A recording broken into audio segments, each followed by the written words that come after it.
বিশ্বনাথের ঊর্ধ্বের দিকে চেয়ারে বসে রয়েছেন মিস্টার রায়।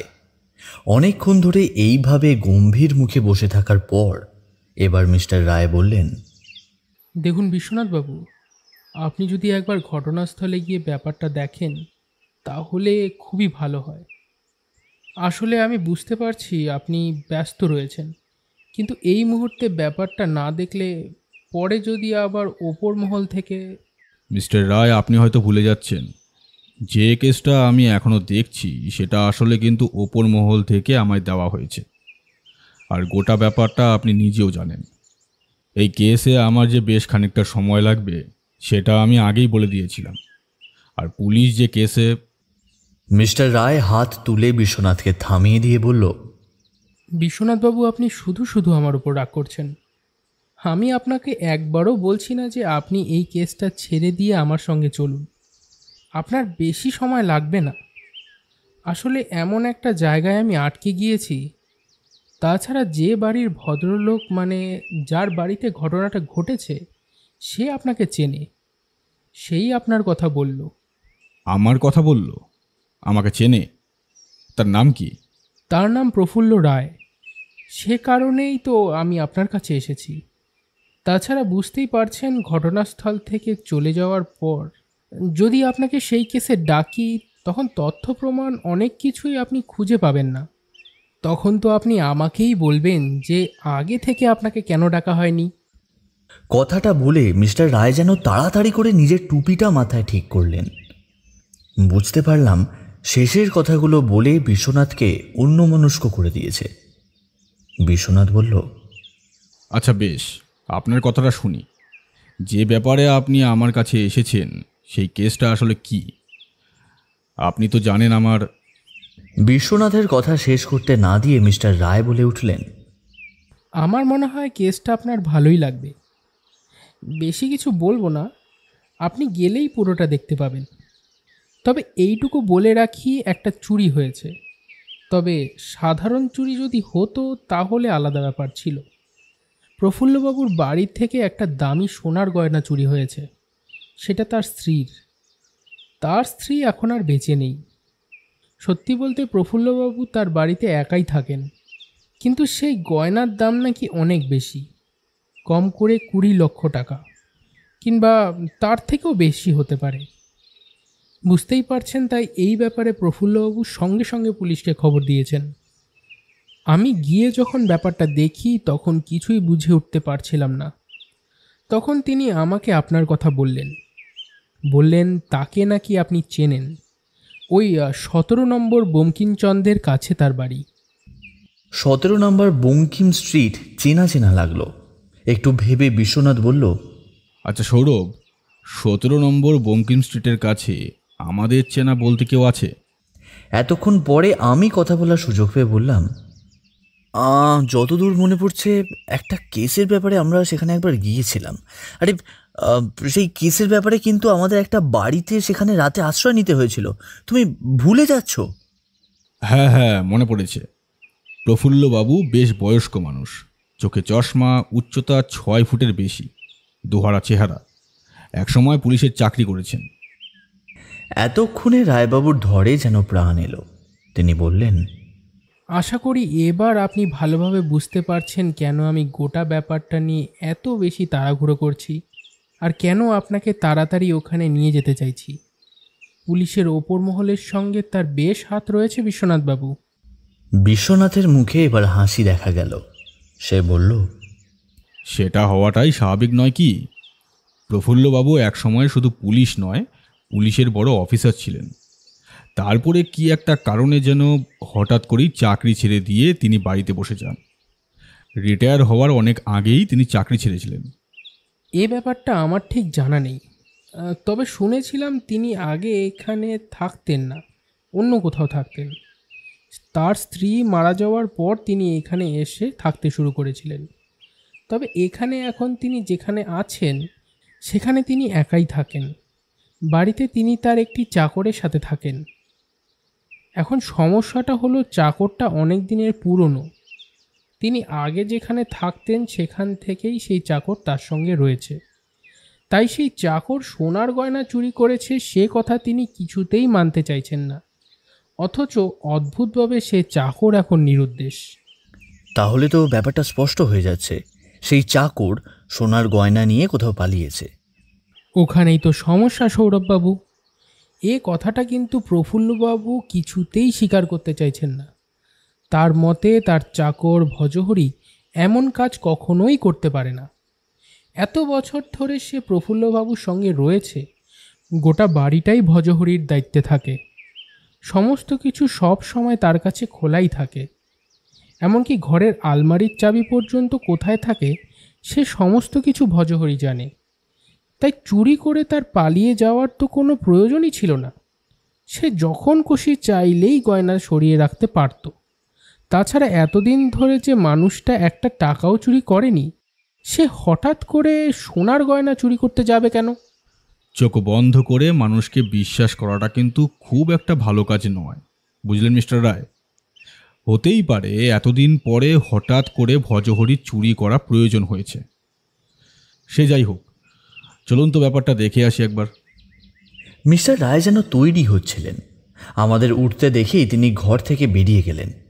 যাওয়ার সময় বিশ্বনাথ হরিদাকে বলে গেল, হরিদা, আমরা একটু বেরোচ্ছি, ফিরতে কত সময় লাগবে জানি না। তুমি রান্নাবান্না করে যদি দেখো আমাদের ফিরতে দেরি হচ্ছে, তাহলে তুমি আর অপেক্ষা করো না, খেয়ে নিও। বিশ্বনাথের গলা শুনে তাড়াতাড়ি এগিয়ে এসে বলল, তোমরা ফিরলে তারপরে না হয় খাবো দাদাবাবু, একা একা আমি কি আর খেতে পারি? এমনও তো হতে পারে আমরা এবেলা নাও ফিরতে পারি, বা দেরি হলে আমরা বাইরে কোথাও খেয়ে নিতে পারি। এই কথায় হরিদার মুখটা কেমন যেন কালো হয়ে গেল। বিশ্বনাথ সামান্য হেসে বলল, দেরি হবে না। তুমি একটা কাজ করো হরিদা, যদি আমাদের সত্যি দেরি হয় তাহলে তুমি আর দেরি করো না, খেয়ে নিও। ডাক্তার কিন্তু তোমায় বারবার বলে দিয়েছে ঠিক মতো খাওয়া দাওয়া করতে। এমনভাবে শরীর খারাপ বাঁধিয়ে ফেললে কি হবে বলো তো? আমি আর সৌরভ যে তোমার উপর ভরসা করেই থাকি। শুনে হরিদা অদ্ভুতভাবে তাকালো বিশ্বনাথের দিকে। তারপর কিছু না বলে রান্নাঘরের দিকে চলে গেল। আমরা বেরিয়ে এলাম। মিস্টার রায় বললেন, কি ব্যাপার বলুন তো বিশ্বনাথবাবু, আপনার কাজের লোকটা কি কোনো... তেমন কিছু নয়, দুদিন আগে রান্না করতে করতে মাথা ঘুরে পড়ে গিয়েছিল। ডাক্তার চেক আপ করেছে, ভিটামিনের কিছু ওষুধ দিয়েছে। বয়স হচ্ছে তো, তাই একটু আর কি।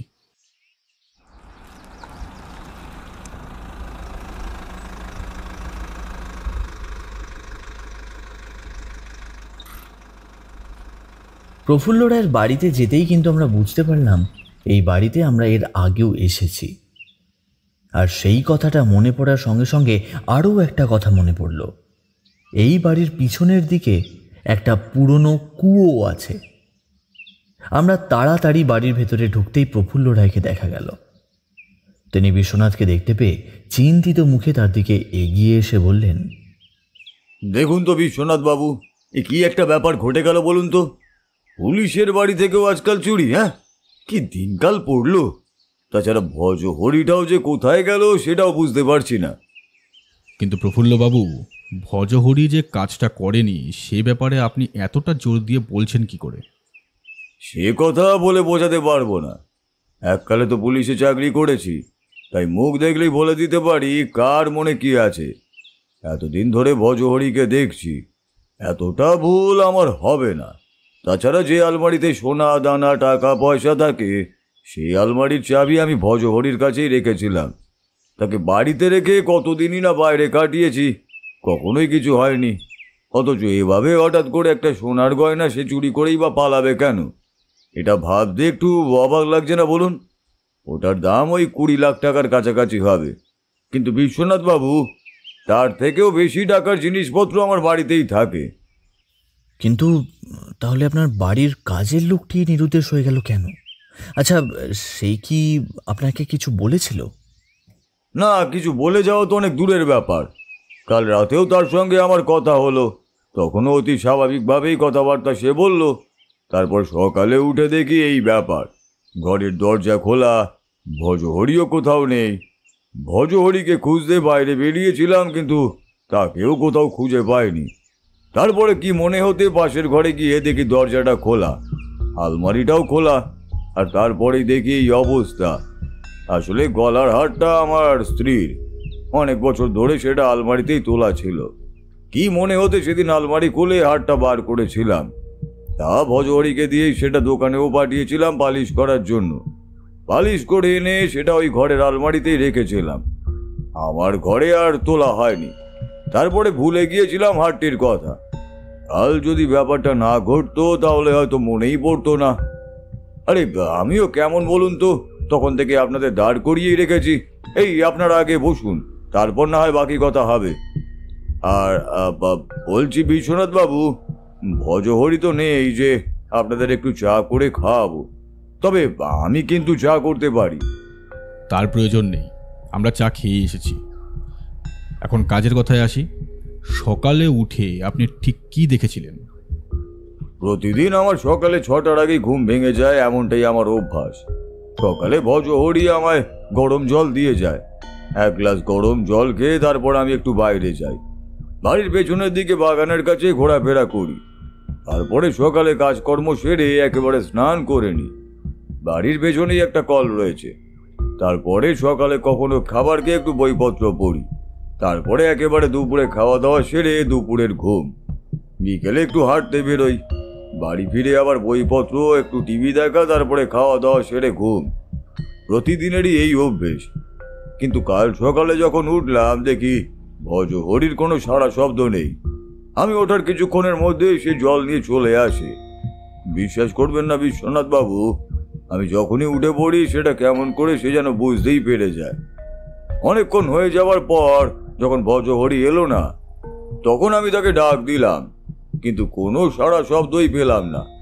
ঘর থেকে বেরিয়ে এলাম, কিন্তু তাকে কোথাও দেখতে পেলাম না। বেশ অনেকক্ষণ ধরে খুঁজতে খুঁজতে মনে হলো সে হয়তো কোথাও গিয়েছে। বাজার করা থেকে শুরু করে সমস্ত কাজকর্ম সে নিজেই করে, কিন্তু কোথাও গেলে তো সেটা আমায় বলেই যেত সে। অন্তত আমি ঘুম থেকে ওঠা পর্যন্ত অপেক্ষা করত।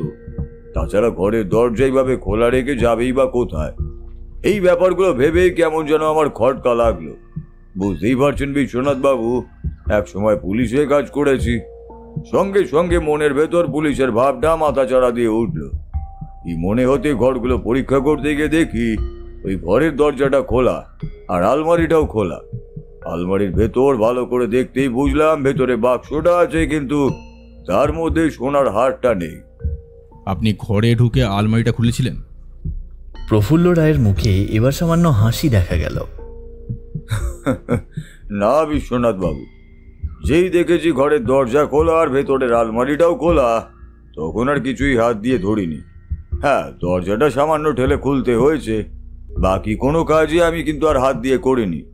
গ্লাভস আমার বাড়িতে রাখাই থাকে, গ্লাভস পরে বাকি আলমারি এবং বাক্সটা পরীক্ষা করেছি। তাই হাতের ছাপ যদি দরকার হয় তাহলে ওখান থেকেই পাওয়া যাবে। কিন্তু সমস্যা হলো চোরটাকে সেটা না জানলে হাতে ছাপ দিয়েই বা আমরা কি করব? পুলিশের ইনভেস্টিগেশন ধীরে ধীরে উন্নত হচ্ছে। কারুর হাতের ছাপ নিয়ে ভবিষ্যতে আশা করছি যে কোনো একটা ডেটাবেসের সঙ্গে মেলালেই তার হাতের ছাপ বেরিয়ে আসবে। তখন আর কষ্ট করে বাকিদের হাতের ছাপ তুলে তার সঙ্গে মেলাতে হবে না, একবারেই কাজ হয়ে যাবে। এমনটা আমাদের সময় থেকেই ভাবা হচ্ছে, বুঝলে? এতদিনে সেটা ভাবা হয়ে ওঠেনি। তোমাদের এখন বয়স কম, তোমরা যুবক, তোমাদের মাথায় এই সমস্ত থাকবে। কিন্তু আমাদের এই দেশে আইন ব্যবস্থা উন্নতির বদলে কিন্তু অবনতির দিকেই যাচ্ছে বেশি। কি বলেন বিশ্বনাথ বাবু আপনি? এতক্ষণ মিস্টার রায় চুপ করেছিলেন, এবার বললেন, কিন্তু প্রফুল্লবাবু, পুলিশ কিন্তু তার কাজ বেশ ভালোভাবেই করছে। তা হয়তো ঠিক, আবার নাও হতে পারে। তবে এইসব নিয়ে এখন কথা বলার প্রয়োজন নেই। আমার মনে হয় চুরির ব্যাপারটাকে দেখা প্রয়োজন। তা আপনার কি মনে হচ্ছে বিশ্বনাথ বাবু, ওই হাতের ছাপ দিয়ে কি আমরা চোরকে ধরতে পারবো? বিশ্বনাথ কিন্তু সিঁড়ির দিকে তাকিয়েছিল। দোতলা বাড়ি, আমরা একতলায় বসার জায়গায় বসেছিলাম। বিশ্বনাথ বলল, প্রফুল্লবাবু, একবার আমি ওপরে ঘরটা দেখতে চাই, যে ঘরে আপনার গলার হার ছিল সেই ঘরটা। তাছাড়া ভজহরির ঘরটাও আমি একবার দেখতে চাই। বেশ তো, আসুন। তবে এখনো আমি আপনাদের বলছি, ভজহরি যেই কাজ করেছে তা কিন্তু আমার মনে হয় না। আমার মনে হয় এই কাজ করেছে অন্য কেউ। আমরা প্রফুল্লবাবুর সঙ্গে সিঁড়ি বেয়ে দোতলায় উঠে গেলাম। এখানে বাড়িটার একটু বর্ণনা দেওয়া প্রয়োজন। নিচের দিকে পাশাপাশি দুটো ঘর, এক পাশে ছোট রান্নাঘর আর উল্টো দিকে বাথরুম, সামনে ছোট বসার জায়গা, সিঁড়ির নিচে এখানে একটা জায়গা রয়েছে। সিঁড়ি বেয়ে উপরে উঠলে নিচের মতোই পাশাপাশি দুটো ঘর, সামনের দিকে একটা লম্বা ব্যালকনি, পাশাপাশি দুটো ঘর, তবে শেষের দিকটায় একটা ছোট ঘর রয়েছে। ওই ঘরে এর আগেও আমরা এসেছি। ওখানে রাজ্যের বইপত্রের ঠাসা, তার সঙ্গে চেয়ার টেবিল এবং ছোট্ট একটা বিছানাও আছে। এটা প্রফুল্লবাবুর পড়ার ঘর। পাশাপাশি দুটো ঘর, তার নিচের ঘরের একটাতে ভজহরি থাকে আর অন্যটা স্টোর রুমের মতো ব্যবহার করা হয়। ওপরের দুটো ঘর এবং পড়ার ঘর নিয়ে থাকেন প্রফুল্লবাবু। ওপরের প্রথম ঘর বাদ দিয়ে দ্বিতীয় ঘরের কাছে আসতেই দরজার ছিটকিনি খুলে প্রফুল্লবাবু বললেন, আসুন, এই যে সেই ঘর। ওই দেখুন, আলমারিটা আগের মতোই রয়েছে, তেমনভাবেই রেখেছি। তাছাড়া মিস্টার রায়কে তো দেখিয়েইছি। হ্যাঁ বিশ্বনাথবাবু, আমি দেখেছি। আশ্চর্যের বিষয় হলো আলমারি থেকে কিন্তু অন্য কিছুই চুরি যায়নি। শুধু তাই নয়, সেখান থেকে আর কিছু বের করার চেষ্টা পর্যন্ত করা হয়নি, শুধু হাতটাই নিয়ে গেছে। বিশ্বনাথ এগিয়ে গিয়ে আলমারিটার সামনে দাঁড়ালো। একটা পাল্লা খোলা। সেই খোলা পাল্লা দিয়ে ভালো করে ভেতরটা দেখার চেষ্টা করলো বিশ্বনাথ। একটু পরেই ভেতরের দিকে তাকিয়ে দেখতে দেখতে বলল, আলমারিতে গলার হার ছাড়া আর তো দামি তেমন কিছুই নেই বলে মনে হচ্ছে। সাধারণ কোনো চুরির ব্যাপারে এটা হতে পারে? মানে কোনো চোর এসে চুরি করতে গিয়ে ওই গলার হার পেয়ে গেছে আর সেটা নিয়েই সে পালিয়েছে। এছাড়া আপনার ঘরগুলো তো রাতের বেলাতেও খোলা থাকে, তাই না? নিচের ঘরে দরজা বন্ধই থাকে, কিন্তু বাকি ঘরগুলো খোলাই থাকে। নিচের সদর দরজা বন্ধ থাকলে বাকি ঘর আবার তালা দিয়ে রাখার কি প্রয়োজন আছে বলুন দেখিনি? তাছাড়া এই ঘরে আমি মাঝে মাঝেই আসি, তাই বন্ধ রাখি না। অর্থাৎ চোর যদি একবার বাড়িতে ঢুকতে পারে তাহলে তার পক্ষে বেরিয়ে যাওয়াটা খুব একটা কঠিন কাজ নয়। আচ্ছা, ছাদের ঘর থেকে কি এখানে আসা যায়? অবশ্যই আসা যায়, কিন্তু ছাদের ঘরের দরজাও তো ভেতর থেকে ছিটকিনি দেওয়া থাকে। এই ঘরের দরজা তো আর খোলাও হয় না সব সময়। তাছাড়া একমাত্র যদি ভজহরি ভেতর থেকে দরজা না খুলে দেয় তাহলে বাড়ির ভেতরে আসা কারোর পক্ষে সম্ভব নয়, তাই তো? সে কথা ঠিক, কিন্তু আমার তো মনে হয় না এমন কোনো কাজও করতে পারে বলে। আচ্ছা, ওই গয়নাটা যে দোকানে পালিশ করতে দিয়েছিলেন সেই দোকানটা কোথায়? বাজারের কাছে, সামনের বাজারটায়। ভজহরি দোকানটা ভালোভাবেই চিনতো। তাছাড়া ভজহরির কোনো এক দূর সম্পর্কের আত্মীয় বছর দুয়েক আগে শহরে আসে, তখন ওই দোকানেই সে তার কাজের ব্যবস্থা করে দিয়েছিল। তাই ভজহরি মাঝে মাঝে ওদিকে গেলে ওই দোকানের কাছেই যেত। ওই ছেলেটাও ওখানেই থাকে। বিশ্বনাথ উত্তর করল না। ঘর থেকে আমরা বেরিয়ে এলাম। ঘরের দরজায় আবার ছিটকিনি দিয়ে ছাদের দিকে এগিয়ে গেলাম সবাই। দেখলাম ছাদের দরজা খোলাই ছিল। সিঁড়ি দিয়ে ছাদে উঠতেই খোলা আকাশ চোখে পড়ল। দিনের বেলা রোদের আলো চারিদিকে ঝলমল করছে। ছাদের এদিকে ঘুরে বেরিয়ে কি যেন একটা দেখার চেষ্টা করলো বিশ্বনাথ, কিন্তু আমার মনে হলো সে কিছুই খুঁজে পেল না। একসময় বাধ্য হয়েই প্রফুল্লবাবু বললেন, কি বুঝছেন বিশ্বনাথ বাবু? বোঝার মতো কিছুই খুঁজে পাইনি এখনো, তবে আশা করছি কিছু খুঁজে পাওয়া যাবে। আরেকটা প্রশ্ন, কাল রাতে আপনি ভজহরিকে শেষ কখন দেখেছিলেন? আর রাতে কি কোনো শব্দ শুনতে পেয়েছিলেন? রাতের শেষবার খাবার সময় দেখেছিলাম ভজহরিকে। ভজহরি আর আমি একসাথেই ওই বাসার ঘরেই খেতে বসতাম। আমার সমস্ত কিছু দিয়ে তারপর ভজহরি ওখানে খেতে বসতো। একা একা খাওয়ার অভ্যাস আমার কখনোই ছিল না, তাই ভজহরি আর আমি একসাথেই খেতাম। আমি খেয়ে দিয়ে শুয়ে পড়লে ভজহরি কাজকর্ম সেরে দরজা জানলা সব বন্ধ করে দিয়ে ঘুমোতে যায়। কাল নিচের ঘরে সে যখন লাইট বন্ধ করেছে তখনও আমি আমার পড়ার ঘরেই বসে রয়েছি। অর্থাৎ ভজহরি আগে ঘুমাতে গিয়েছিল আর আপনি তারপরে। তার রাতের বেলা কোনো শব্দ পাননি? দেখুন, শব্দ যে পাইনি সে কথা বলবো না, কিন্তু আপনি জানেন যে কাল রাতের দিকে বেশ ঝড় বৃষ্টিও হয়েছিল। তার মধ্যে যদি কোনো শব্দ পেয়ে থাকি তাহলে তো সেটা। দেখলাম এই কথায় বিশ্বনাথ যেন চমকে উঠল, যেন এই কথাটা তার এতক্ষণ ধরে মনেই পড়েনি। সে তাড়াতাড়ি ঘর থেকে বেরিয়ে যেতে যেতে বলল, মিস্টার রায়, বাগানটা ভালো করে দেখেছেন? বাগানে পায়ের ছাপ কিংবা বাড়ির সামনে যে জায়গাটা রয়েছে সেখানে কোনো পায়ের ছাপ? সেখান দিয়ে তো আমরাও এসেছি বিশ্বনাথবাবু, তার মধ্যে পায়ের ছাপ কি ভালোভাবে বোঝা যাবে? পায়ের ছাপ কার থাকবে বলো তো বিশ্বনাথ? যদি কেউ চুরি করতে আসে তাহলে সে তো চুরি করে চলে যাবে, সেক্ষেত্রে তো সামনের দিকেই থাকবে। সে কোথা থেকে এসেছিল সেটাই তো বোঝা যাচ্ছে না। বাড়ির পেছনের দিকের পাঁচিল টপকেও তো আসতে পারে। বিশ্বনাথ পায়ের ছাপ খুঁজে বেড়ালো বাড়ির পিছনের দিকটা। পিছনে একটা বাগান মতো করা। কাল রাতে ঝড় বৃষ্টি হয়েছিল বেশ, কিন্তু এতটাও নয় যে কাদা হয়ে থাকবে। বিশ্বনাথকে ব্যর্থ হতে হলো। সে কিছুতেই কোনো পায়ের ছাপ কিংবা এমন কিছুই খুঁজে পেল না যা থেকে অপরাধীকে সন্ধান করা যায়। আমরা আবার ফিরে এলাম বারান্দায়। বেশ কিছুক্ষণ চুপ করে বসে থেকে প্রফুল্লবাবু বললেন, দেখুন, আমার চিন্তা নেই, আমার তো আর কেউই নেই। আমি একা, আর আমার বাকি জীবন এভাবেই কাটিয়ে দেওয়ার মতো যথেষ্ট অর্থ আমার কাছে রয়েছে, তাই ওসব নিয়ে আমি ভাবছি না। কিন্তু দুঃখ কোথায় সেটা জানেন? ওটা আমার স্ত্রীর সবচেয়ে পছন্দের গহনা ছিল, তাই ওটা আমার চাই। আর তার সঙ্গে ভজহরির কি হলো সেটাও আমার জানা চাই। কিন্তু আমি এখনো বলছি, ভজহরি কিন্তু এই কাজটা করেনি, তা আমি আপনাকে হলফ করেই বলতে পারি। আর যদি ভজহরি কাজটা করে থাকে, সত্যি যদি দেখা যায় ভজহরি ওই গয়না নিয়ে পালিয়েছে? প্রফুল্লবাবু কিছুক্ষণ চুপ করে থাকেন, তারপর বলেন, তাহলে মানুষের উপর থেকে বিশ্বাস উঠে যাবে। এরপর আর কোনোদিনই তাহলে কাউকে আর বিশ্বাস করতে পারবো না। এর বেশি আর কিছুই হবে না। প্রফুল্লবাবুকে বেশ কিছু সান্ত্বনা দিয়ে আমরা সেখান থেকে বেরিয়ে এলাম। পথে নেমে মিস্টার রায় বললেন, কাজ কিছু হলো? একবার বাড়ির পেছনের কুয়োটা ভালো করে দেখা দরকার ছিল।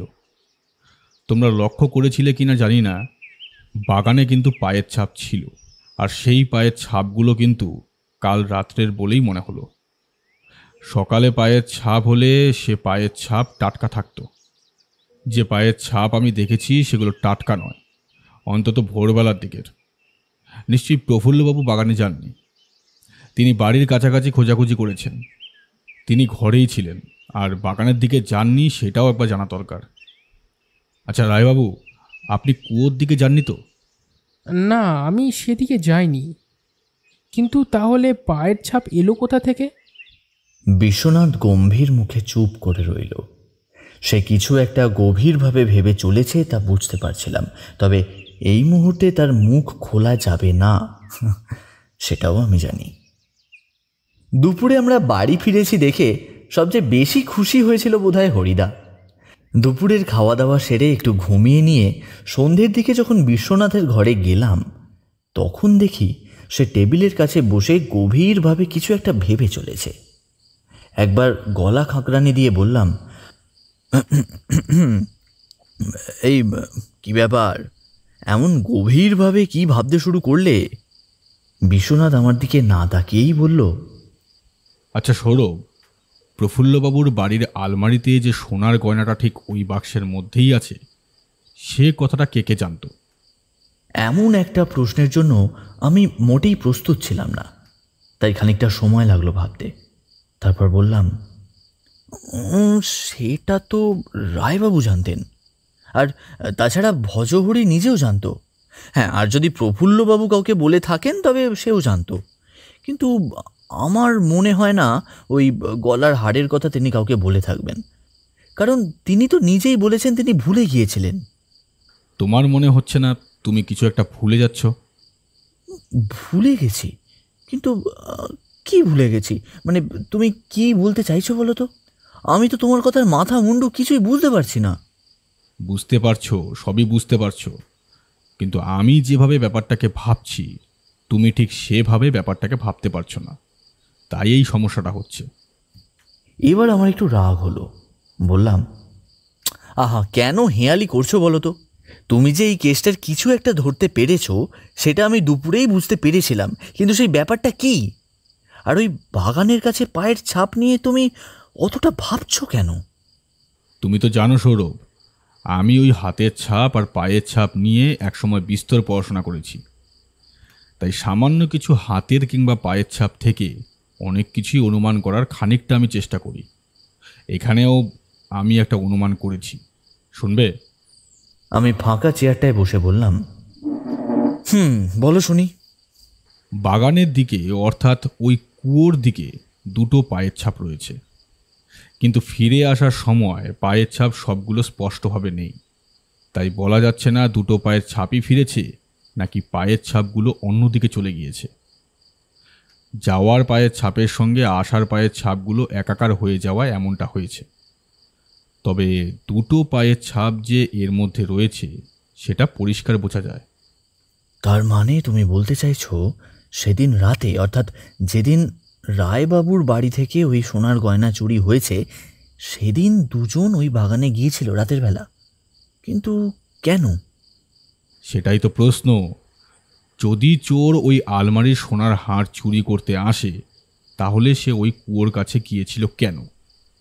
আর দ্বিতীয় বিষয়টি হলো, চোর কি তাহলে একজন নাকি দুজন? আমার কিন্তু একটা সন্দেহ হচ্ছে, ভজহরি এই সমস্ত কিছুর সঙ্গে জড়িত নয় তো? বাইরে থেকে ধরো কেউ একজন এসেছিল আর তারপর ঘরের দরজা খুলে দিয়েছিল ভজহরি, তারপর দুজন মিলে সেখান থেকে চুরি করে বেরিয়েছে। কোনো কারণে হয়তো তারা ওই ওখানে অর্থাৎ ওই বাগানের দিকে গিয়েছিল, কিংবা বাগানের পাঁচিল টপকে পালিয়ে যাওয়াটাও তো সম্ভব। কাল রাতে প্রবল ঝড় বৃষ্টি হয়েছিল, তাই বলাই বাহুল্য তার মধ্যে পথে কেউ থাকবে না। তাহলে যে ওই রাস্তা দিয়ে বাড়িতে ঢুকতে পারে, সে বাগানের দিক থেকে ঢুকতে যাবে কেন? আর যদি তাই হয়, তাহলে দুজনে এসেছিল নাকি ভজহরি? কথা বলতে বলতে বিশ্বনাথ চুপ করে গেল। তারপর আমায় বলল, আচ্ছা, রায়বাবু বলেছিল না ভজহরি একজনকে এই শহরে এনেছিল এবং সে ওই বাজারের সোনার দোকানটাতে কাজ করত? হ্যাঁ হ্যাঁ মনে আছে, কিন্তু তুমি কি ভাবছো? আমাদের একবার ওখানে যাওয়াটা প্রয়োজন। সেই ছেলেটিকে যদি পাওয়া যায়, তাহলে অন্তত তার কাছ থেকে ভজহরির ব্যাপারে কোনো তথ্য পাওয়া গেলেও যেতে পারে। যেহেতু সে ভজহরির গ্রাম থেকেই এসেছে, তাই তার ব্যাপারে কিছু না কিছু তো জানা যাবে। না না, এখন তো আর সেখানে যাওয়া সম্ভব হবে বলে মনে হয় না। এখন বাজারের দিকে আশা করি দোকানপাট সবই বন্ধ হয়ে গিয়েছে। আকাশের অবস্থাটা দেখেছো? আকাশের অবস্থা ভালো ছিল না। বিকেল হয়ে যাওয়ার সঙ্গে সঙ্গে চারপাশটা একেবারে অন্ধকার হয়ে এসেছে। আকাশে কালো মেঘ জমাট বেঁধে রয়েছে। বিশ্বনাথ এখন আর বেরোনোর ইচ্ছে প্রকাশ করল না। তবে কাল সকালে যে আমরা প্রথমেই ওই বাজারের সোনার দোকানে যাব, সেটা আর বলে দেওয়ার অপেক্ষা রাখে না। তবে আমার মাথায় তখন ঘুরছিল অন্য কিছু। পায়ের ছাপ কার? ভজহরির? আর তার সঙ্গে অন্যজন কে? সেদিন রাতে বিশ্বনাথ যেন কার সঙ্গে কথা বলছিল। আমি আমার ঘরে থাকলেও তার কথা শুনতে পাচ্ছিলাম। আমার একটা নতুন লেখার ব্যাপারে আমি কিছুদিন ধরেই সময় বের করার চেষ্টা করছিলাম। আজ ভেবেছিলাম রাত্রের দিকে খাওয়া দাওয়ার পর বেশ কিছুক্ষণ লিখব, কিন্তু গোটা কেসের ব্যাপারটা মাথার মধ্যেই ঘুরছিল বলে আমি মন বসাতে পারছিলাম না। তখনই শুনতে পেলাম পাশের ঘর থেকে বিশ্বনাথের গলা। বিশ্বনাথ বলছে, আমি তো আপনাকে বলেছিলাম যে এমন কিছু একটা আমি সন্দেহ করছি, কিন্তু ভজহরিকে না পাওয়া গেলে তো কিছুই সম্ভব নয়। ওই হাতের ছাপগুলো আপনি নিয়েছেন তো? দেখুন, যাই হোক না কেন, আমার মনে হয় গলার হার বাড়ি থেকে বাইরে যায়নি। যাই হোক না কেন, ভজহরিকে কেন জানি না আমিও পুরোপুরি সন্দেহ করতে পারছি না। ওই বাড়িতে আমি এর আগেও গিয়েছিলাম, ভজহরির সঙ্গে আমারও দেখা হয়েছে। এ চুরি সে করতে পারে বলে আমার মনে হয় না। আপনি একটা কাজ করুন, বাড়ির উপরে নজর রাখুন, দেখুন আশেপাশে কাউকে দেখা যায় নাকি। যদি দেখা যায়, তাহলে একটা সম্ভাবনা থেকেই যাচ্ছে যে তাহলে বাড়িতে কিছু আছে। আর বিশ্বনাথের গলা শুনতে পেলাম না। মনে মনে ভাবতে লাগলাম, বিশ্বনাথ কি নিজেও তাহলে ভজহরিকে অপরাধ ভাবছে না? যদি সেটাই হয়, তাহলে বিশ্বনাথ আসলে কার কথা ভাবছে? তাহলে কি দ্বিতীয় পায়ের ছাপ যার, তার কথাই ভাবছে। মনের মধ্যে অনেকগুলো চিন্তা একসঙ্গে চলতে লাগলো। বিশ্বনাথ কি সত্যিই আমার কাছ থেকে কিছু লুকিয়ে রাখছে? যদি লুকিয়ে রাখে তাহলে সেটা কি?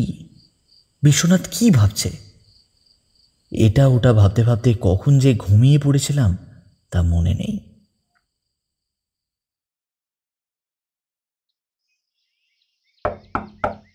পরদিন সকালে দরজায় ধাক্কা শুনে ঘুমটা ভাঙল। বাইরে থেকে হরিদা বলল, ছোট দাদা বাবু, ও ছোট দাদা বাবু, ছোট দাদা বাবু, উঠে পড়ো উঠে পড়ো, বড় দাদা বাবু কোথায় যেন যাবে, তোমায় ডাকলো। কথাটা শুনে সঙ্গে সঙ্গে উঠে পড়লাম। তাড়াতাড়ি উঠে দেখি ঘড়িতে প্রায় 9টা বেজে গেছে। এত দেরি হয়ে গেল। কাল রাতের দিকে বৃষ্টি হয়েছিল, হয়তো সেই জন্যেই ঘুমটা ভালো হয়েছে। তাড়াতাড়ি উঠে তৈরি হয়ে নিতেই দেখি বিশ্বনাথ তৈরি হয়ে রয়েছে। আমি আসতেই হরিদা চা দিয়ে গেল। চা খেতে খেতে বিশ্বনাথ জানালো আমরা প্রথমে যাব থানায়, তারপর সেখান থেকে মিস্টার রায়কে নিয়ে যাব ওই সোনার দোকানে, তারপর সেখান থেকে আবার যাব রায়বাবুর বাড়িতে। কিন্তু মিস্টার রায় কেন? মানে মিস্টার রায়কে নিয়ে গেলে কি তোমার সুবিধে হবে? সে কথা নয়, মিস্টার রায়কে নিয়ে যাওয়া যে প্রয়োজন সেটা তুমি গেলেই বুঝতে পারবে। আরও একটা ব্যাপার রয়েছে এর মধ্যে। কাল রাতে একটা ব্যাপার জানা গিয়েছে। কাল সন্ধ্যের দিকে প্রফুল্লবাবুর বাড়ির আশেপাশে একজনকে ঘুরতে দেখা গিয়েছে। তবে আশেপাশে অনেকগুলো বাড়িঘর থাকার জন্য সেভাবে কিছু জানা যায়নি। ব্যাপারটা হতে পারে সে অন্য কোনো বাড়িতে এসেছিল, কিংবা অনেক সময় ঠিকানা খুঁজতে গিয়ে পথ হারিয়ে ফেলে ওভাবে ঘোরাঘুরি করে, এটাও তেমন বিষয়। তবে তার ঘোরাঘুরিটা স্বাভাবিক ছিল না। পাশের একটি চায়ের দোকানের একজন লোক ব্যাপারটা পুলিশকে জানিয়েছে। কিন্তু রায়বাবুর বাড়ির ওপরে কেউ নজর রাখবে কেন? যদি তার বাড়ি থেকে সোনার হার চুরি যায় তবে চোর তো এখন অনেক দূরে পালাবে, তাই না? আবার সে ফিরে ওই বাড়ির কাছাকাছি যাবে কেন? বিশ্বনাথের মুখে চিন্তা দেখা গেল। বলল, আমিও সেটাই ভাবছি সৌরভ। আমি এখনও এটাই বুঝতে পারছি না যে কেন ব্যাপারটা এমন হচ্ছে। গোটা তদন্তের ব্যাপারটা এলোমেলো হয়ে যাচ্ছে ওই একটা কারণে। অপরাধী যদি সত্যিই প্রফুল্লবাবুর বাড়ির ওপরে আবার নজর রাখে, তাহলে তার আসল কারণ কি? আমাদের থানায় যেতে হলো না। তার আগেই মিস্টার রায় পুলিশের জিপ নিয়ে চলে এলেন। তার জিপে করেই আমরা গেলাম প্রফুল্ল রায়ের বাড়ির কাছাকাছি সেই বাজারে সোনার দোকানের কাছে।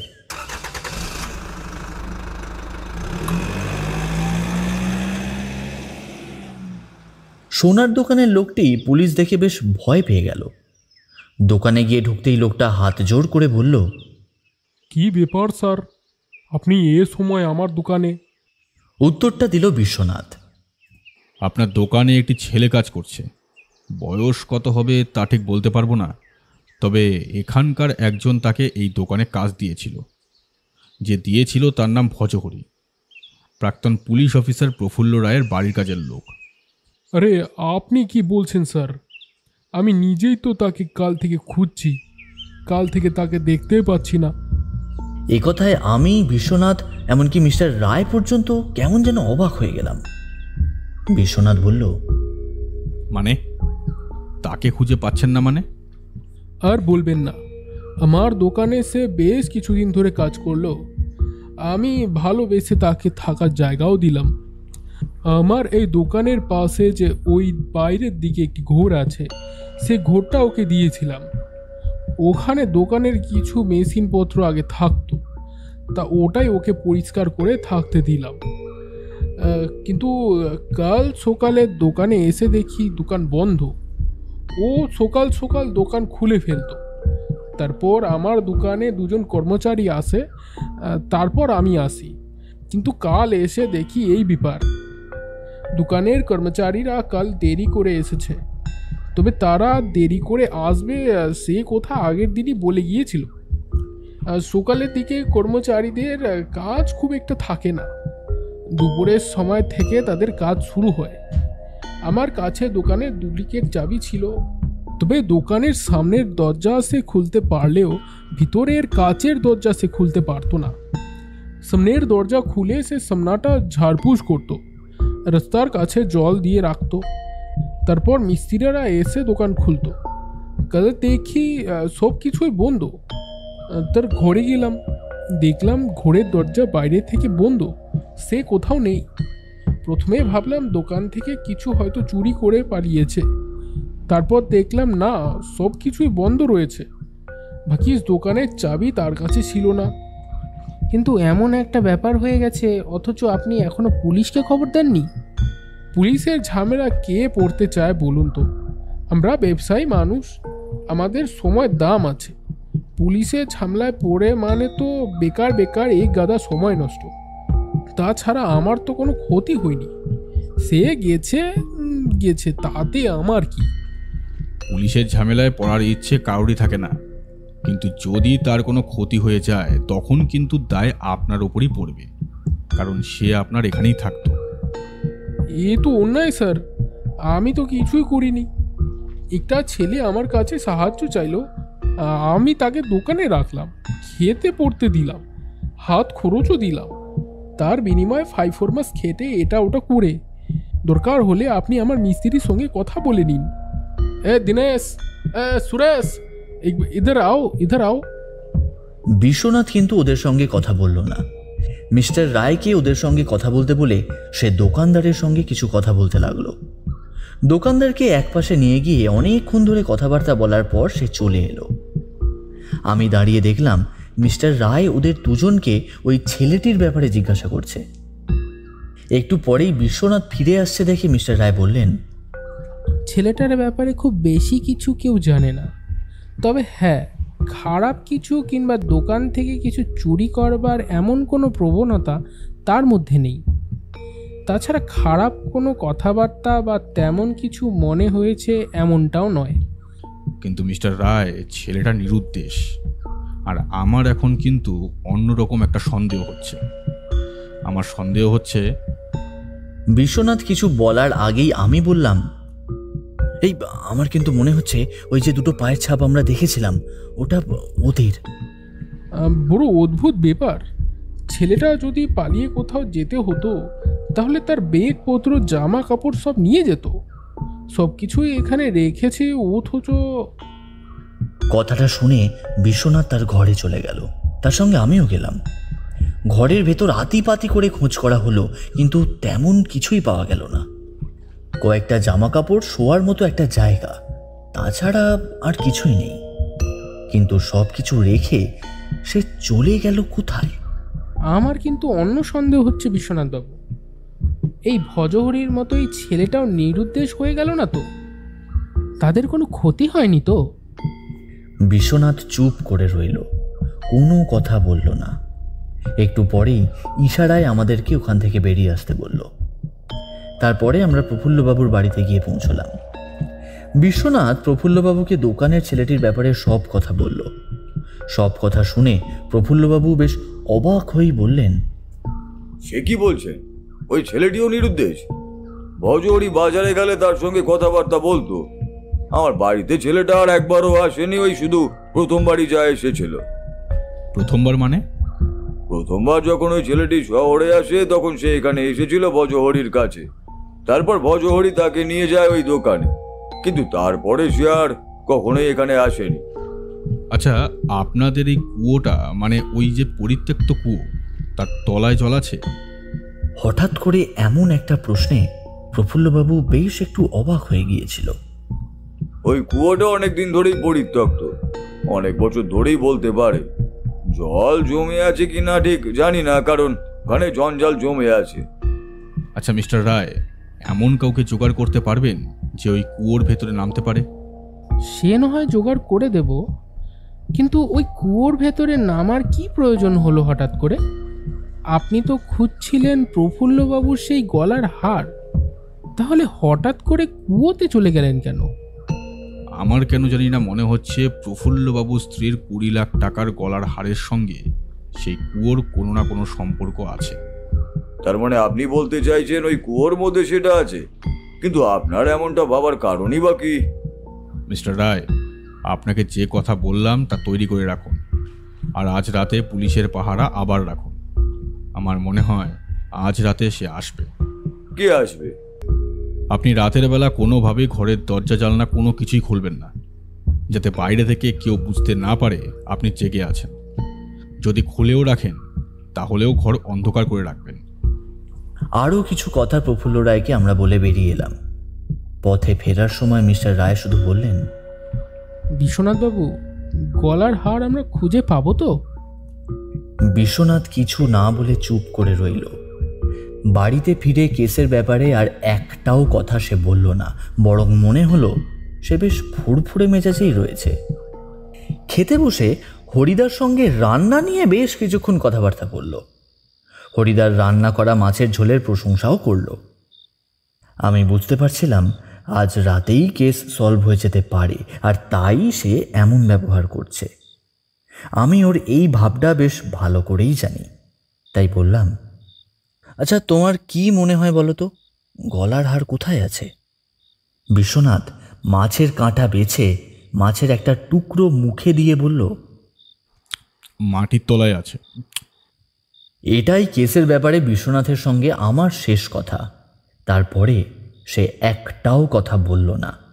অন্তত সেদিন তার সঙ্গে কেসের ব্যাপারে আর কোনো কথাই বলা হলো না।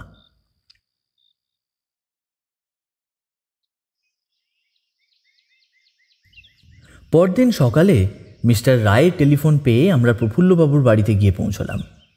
দেখলাম প্রফুল্লবাবুর মনটা বেশ খুশি খুশি। আমরা ঢুকতেই তিনি বললেন, সত্যি বিশ্বনাথ বাবু, আমি মিস্টার রায়কে আপনার কথা বলে যে ভুল করিনি সে কথা আমি আবারও বুঝতে পারলাম। আগের বারও আপনি আমার বাড়িতে রাতের বেলা থেকে একটা কেসের সমাধান করেছিলেন, এবারও আবার রাতের বেলাটা এই প্রয়োজন হলো। কিন্তু আপনি কি করে বুঝলেন যে সে আজই আসবে? আজ না এলেও দুদিন পরে সে নিশ্চয়ই আসতো, তাকে আসতেই হতো। যে কারণে সেই শহর ছাড়বে বলে ঠিক করেছিল সেটা না নিয়ে তো এখান থেকে যেতে পারে না। কিন্তু ভজহরির ব্যাপারটা আমি সত্যি আশা করতে পারিনি। এই কথায় প্রফুল্লবাবুর মুখটা কেমন যেন হয়ে গেল। আমি বললাম, আরে ব্যাপারটা কি হয়েছে, সেই হার কি পাওয়া গেছে? প্রফুল্লবাবু উঠে গেলেন একটা বাক্স নিয়ে। সেই বাক্সটা খুলতেই বাক্সের ভেতর থেকে ঝলমল করে দেখা দিল একটা গলার হার। সেই হাড়ে বেশ কিছু মূল্যবান পাথর বসানো। আমি দেখতে দেখতে অবাক হয়ে বললাম, আপনি ভুল করছেন রায়বাবু, এই গলার হারের দাম কখনোই 20 লাখ টাকা হতে পারে না, আরও বেশি হবে। তাছাড়া আগেকার সোনার দাম এমনিতেই অনেক বেশি। আর ফেরত পেয়ে আমি যে খুশি হইনি সে কথা বলবো না, কিন্তু ভজহরির যে এমন একটা অবস্থা হবে তা আমি বুঝতে পারিনি। বিশ্বনাথ বাবু, আপনি ঠিকই আন্দাজ করেছিলেন। আমার মনে হয়েছিল দুটো পায়ের ছাপ একই দিকে গিয়েছে, অথচ ফিরে এসেছে একটা। অন্তত এলোমেলো পায়ের ছাপের মধ্যে সেটুকুই আমি ধারণা করতে পেরেছিলাম।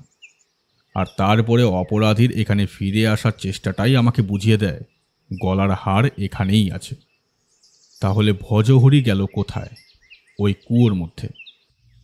বিশ্বনাথের কথা শুনে আমি অবাক হয়ে বললাম, হ্যাঁ, ভজহরি কুয়োর মধ্যে ছিল কেন? তুমি এখনো বুঝতে পারলে না সৌরভ? সেদিন রাতে আসলে ব্যাপারটা এরকম হয়েছিল। যে ছেলেটিকে ভজহরি ওই সোনার দোকানে কাজে লাগিয়েছিল সে কোনোভাবে জানতে পেরেছিল ওই সোনার হাড়ের কথা। এমনিতেই প্রফুল্লবাবু বলেছেন ভজহরির হাতে তিনি ওই হাড়টা পাঠিয়েছিলেন ওই দোকানে। প্রফুল্লবাবু ভজহরিকে এতটাই বিশ্বাস করতেন যে তাকে দিয়েই পাঠিয়েছিলেন। ভজহরি যেই ছেলেটিকে ওই সোনার দোকানে ঢুকিয়েছিল সেই ছেলেটির নাম হলো গোবিন্দ। গোবিন্দ ভজহরির গ্রামের ছেলে। গোবিন্দ প্রথমে হয়তো এমনটা ভাবেনি, কিন্তু পরে সে সেখান থেকে পালিয়ে যাওয়ার সিদ্ধান্ত নেয়। সেই কারণে সেদিন রাতে সে জামা কাপড় এমনকি ব্যাগপত্র সমস্ত কিছু রেখেই বেরিয়ে এসেছিল সেই ঝড় বৃষ্টির রাতে। আমার মনে হয় ভজহরিকে সমস্ত কথাই বলেছিল, কিংবা এমনটা হতে পারে কোনোভাবে ভজহরির কাছে এসে ভজহরিকে ঘুমের ওষুধ খাইয়ে বা অন্য কোনো উপায়ে তাকে সামান্য সময়ের জন্য বিমুড়া করে ওপরের ঘরে চলে যায়। ভজহরির কাছ থেকে সে সমস্ত কিছুই জেনেছিল। তারপরে গলার হার নিয়ে নিচে চলে আসার সময় ভজহরি তাকে দেখতে পায়। ভজহরি চিৎকার করেনি, কারণ চিৎকার করলে প্রফুল্লবাবু উঠে পড়বে এবং তাতে ভজহরি ও ছেলেটির দুজনেরই বিপদ বাড়বে। তাই সে তাকে থামানোর জন্য বোধহয় বাগানের দিকে এসেছিল, কিন্তু সুযোগ বুঝে ছেলেটি হয়তো ভজহরিকে ধাক্কা দেয় এবং ভজহরি পড়ে যাওয়ার আগে ওই হাড় নিয়ে পড়ে গিয়েছিল। ঝড় বৃষ্টির জন্য ভজহরি যদি চিৎকার করে প্রফুল্লবাবুকে ডেকেও থাকে, তাহলে তা প্রফুল্লবাবু জানতে পারেনি। তার মানে এই কারণেই ওই ছেলেটা আবার ফিরে এসেছিল এই বাড়ির কাছে, আর আপনি সেই কারণেই সন্দেহ করেছিলেন যে সে আবার কাল রাতে আসবে। ছেলেটি এতদিন ধরে সোনার দোকানে কাজ করেছে, সে সেখান থেকে কিচ্ছু চুরি করেনি। সে তককে তককে ছিল বড় কোনো একটা দাও মারার জন্য। মিস্ত্রিদের সঙ্গে কথা বলে আমি জানতে পেরেছি ওই সোনার হারের ব্যাপারে নাকি বেশ কিছু প্রশ্ন করেছিল গোবিন্দ। এমনকি দামি সোনার গয়নার ব্যাপারে সে বারবার তার দাম জানতে চাইত। এটা থেকে আমি সন্দেহ করেছিলাম গোবিন্দর সেই হারটির ওপর লোভ করেছে, আর এখন তো সেটা ধরা পড়েই গেছে। ভজহরি বড্ড সহজ সরল, বুঝলেন তো বিশ্বনাথ বাবু। তেমনটা না হলে এমন কিছুই হতো না। সে নিজে ছেলেটিকে ভালোর জন্য কাজের জোগাড় করে দিল, আর সেই নাকি চুরি করতে এসে ভজহরিকে। ছেলেটি স্বীকার করেছে যে সে ভজহরিকে ধাক্কা দিতে চায়নি। ভজহরি তার হাত থেকে সোনার গয়নাটা কেড়ে নিতে গিয়ে ঝড় বৃষ্টির মধ্যে পা পিছলে ওই কুয়োতে পড়ে যায়। সে ভয় পেয়ে সেখান থেকে পালিয়ে গিয়েছিল। প্রফুল্লবাবু বেশ খুশি হয়েছিল গয়না পাওয়ার জন্য, তবে তার মনে ভজহরির জন্য একটু দুঃখ ছিল। বিশ্বনাথ বাবু, আপনাকে শুধু ধন্যবাদ বলেই ক্ষান্ত করব না। আপনার পুরস্কার আপনি ঠিকই পেয়ে যাবেন, তবে আজ আর সেটা সম্ভব হচ্ছে না। আমার বাড়ির জন্য একটা কাজের লোক প্রথমে দেখতে হবে, তারপরে আমি আপনার দিকটাও দেখব। বিশ্বনাথ আর কিছু বলল না। পুলিশের গাড়িতে আমরা বেরিয়ে এলাম। পথে নেমে শুধু একবার বিশ্বনাথ বলল, সব মানুষ যে সমান নয় সে কথা বোঝাই যায় দেখলে। যে সাহায্য করেছিল, যাকে কাজ দিয়েছিল, নিজের কাছে রেখেছিল, ভজহরি তার জন্য নিজের জীবন পর্যন্ত দিয়ে দিল। এদিকে গোবিন্দকে ভজহরি সাহায্য করেছিল, তাকে কাজের ব্যবস্থা করে দিয়েছিল, অথচ সে লোভে পড়ে ভজহরিকেই হত্যা করল। জেনে শুনে হোক আর অনিচ্ছাতেই হোক, হত্যার শাস্তি তো হবেই, তাই না মিস্টার রায়? উত্তর দিলেন না, শুধুই মাথা নাড়লেন মিস্টার রায়।